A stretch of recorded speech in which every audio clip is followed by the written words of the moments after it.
Programming your key fob for a 2003-2007 Toyota Tundra is a simple DIY process that can save you money. These older models use a manual method involving ignition cycling and button sequences to synchronize the fob with the vehicle's body control module, BCM.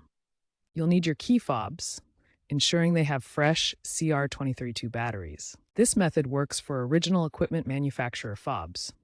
Aftermarket options may require additional steps or compatibility checks. Be sure to have a secure location and ensure all doors are closed before beginning.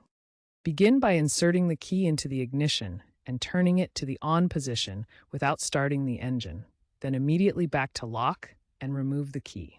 Within 5 seconds, press and hold the lock and unlock buttons on the key fob simultaneously for about 1 second, then release. The doors should automatically lock and unlock to confirm entry into programming mode. Repeat this button press for each additional fob within 40 seconds. The programming mode will exit automatically after 40 seconds or when the ignition is turned on.